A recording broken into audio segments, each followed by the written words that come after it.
Well, hello, friends. Mark Holmes here with my buddy Cowboy Joe Boo, and as always, thank you guys for watching, commenting, subscribing, and being part of the Joe Boo Sports Report. Without you guys, man, this literally does not work. Let's get open for business and let's wake up the football gods up there. All right, guys, here we are 70 days, 23 hours, 32 minutes, and 30 seconds away from kickoff of the 2019 season. Just think, this time tomorrow we'll be under 70. We're less than a month away for the team going away to Oxnard for training camp. And it's still, we've had that taste of football with the mini camp and everything else, and now it's kind of like the second off season. It's that time where you're all excited, you're all pumped up, you're ready to go, but it's just not quite there. It's like Christmas Eve, and you can't sleep. So as we sit here and waste some more time and stuff getting ready for the season to get here and practice and everything, the Dallas Cowboys, when we look back at the team, Jerry Jones famously said, we have places that we need help. He said running back. He said tight end. He said the defensive line. He said safety, as well as wide receiver. And you can look at it and say the Dallas Cowboys did a lot with the money that they had in bringing in talent. There's no guarantee that any of these guys are going to make a difference, but you make the best educated decision on players that are out there that fit in your budget, that fit your system, and fit your attitude and standard for your team. And I think that they did a really, really good job of that. And as you look across the board, you can say that we improved in a lot of places that we had deficits in. You know, we lost Randy Gregory as well as David Irving. I don't know if you can really say we lost David Irving because it seemed like we lost David Irving quite a while ago because he only played in, what, 2 games? But you had Randy Gregory, who had, I believe, 6 sacks, a boatload of penalties. But you bring in Robert Quinn. You bring in a Kerry Hayter. You bring in a Christian Covington. And you got to look and you got to say, with the people that you brought into the mix that you have, you think you've improved. So the question is, when we look at, the offensive line, that we've got Travis Frederick back. You look at tight end, you brought Jason Witten back. Wide receivers, you see you got Randall Cobb. Safety, you got George Iloka. You've got a lot of people that are in there. So the question is, which group do you think will improve the most for the Dallas Cowboys? Because ultimately, if we're going to want to get where we want to be, beyond the 10-6 and, one playoff victory and then we're out, we're going to need improvements. And we're going to need some big improvements in some places. So in my mind, the place where we're going to have the biggest improvement is, I believe, the offensive line. The offensive line, 2014, 2015, 2016, was definitely top 5, if not the best offensive line each of those years. Even when Tony Romo was gone, we still were 4th in the NFL in rushing the football. But 2017, we kind of had some changeover and we had Tyron Smith getting hurt, which changed the dynamics of that offensive line. You can't go from a Tyron Smith to a Chaz Green and think that you're not going to skip a beat. And even this year, the team had more success, but here's the thing. They were still great at running the football. Downhill blockers, these guys are. But we had problems in pass coverage. We were ranked 18th.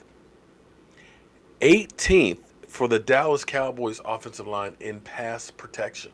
Now, some of that, I know a lot of people say, well, it's all because Dak holds on to the ball. It's Dak's fault. Some of those sacks are on Dak. Some of those sacks are on the offensive line. And when you look at the amount of different lineups that we had, because Zach Martin, remember, he hurt his leg in training camp and didn't practice much in training camp. And he kept re-aggravating that against the Redskins at FedEx Field. He missed first game ever of his career against the Eagles in Dallas. Tyron Smith, he always misses a couple of games in there, so you had Cam Fleming going there. And when Zach Martin went out, you had rookie Connor Williams step over to his side. And you had Connor Williams, as a rookie, a little bit underside, a little bit not quite there strength wise, starting at guard. And of course, you had Travis Frederick out, in which case you had Joe Looney. Joe Looney played admirable, but Joe Looney isn't quite Travis Frederick. Now, when we look at this now, if Travis Frederick really is over that syndrome, if Travis Frederick is really back to where he was, ooh, you're talking about the best center in football coming back. You're talking about adding a Pro Bowl player that's not costing you any more money into the lineup. That's huge. You're talking about Zach Martin now back on two good legs. You're talking about Tyron Smith, who hasn't had any need for rehab this offseason and is feeling as good as he has in years. And you add to that a Connor Williams who wants to play tackle, who's put on about 15 pounds of beef, not fat, muscle, and looks like the Incredible Frickin' Hulk. So all of a sudden, and you got Lyle Collins, who's playing for either to be at Dallas Cowboys to get another contract or auditioning for somebody else. All of a sudden, that offensive line should be able to do a lot of damage. Now, I know Vash Lombardi, somebody needs to let the dogs out. I know Vash Lombardi is going to be doing a video about Lyle Collins and why he thinks he stinks and things, and we'll definitely check that out. And maybe we'll get together with Vash later on this week as well, because he's actually on this side of the country. But when you look at that, not only do you have great starters across the board, we have experienced backups. Now, there's Xavier Salafalo, who played great his first game, got his eye poked out, just about left it on his field, kind of like on every given Sunday. And I think that vision issue may be part of the problem, but has had more time in the system as a backup. You have Joe Looney, who can play guard or center, who had 16 games of experience during the regular season at center as a backup. You've got Cam Fleming, who is blocked in the Super Bowl for Tom Brady, who can back up Tyron Smith. Now, there's no guarantee that, oh, and of course, you got the governor that we drafted this year, another big guy that can play guard or tackle. So now all of a sudden, the Cowboys' offensive line could get back to where they were and have some really great backups that could be starting on other teams.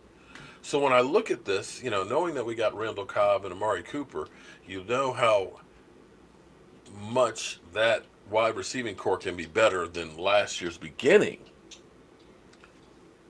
And Michael Gallup having another year. That group can go up pretty well. But I think it's going to be the offensive line that's you're going to see the biggest improvement. But across the board, and even at running back, having Tony Pollard back there, I think your running back situation could be better because now you can have different looks.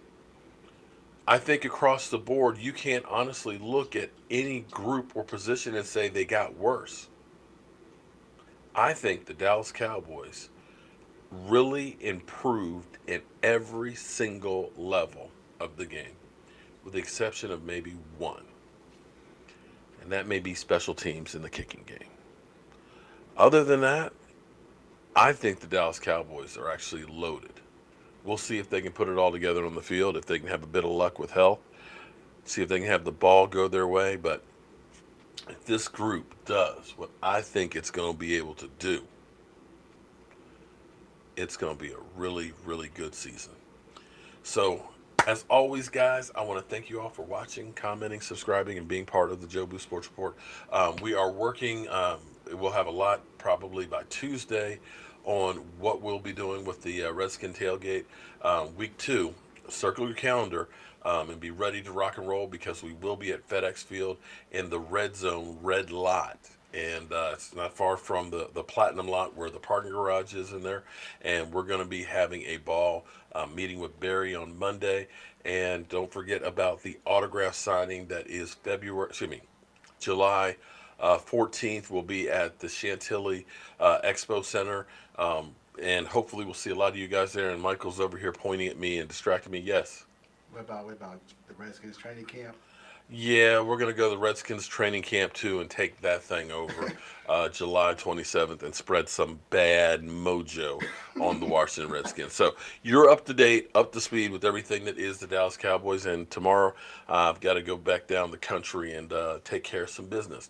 But you know that Don't Sleep on the Dallas Cowboy Report will be right here.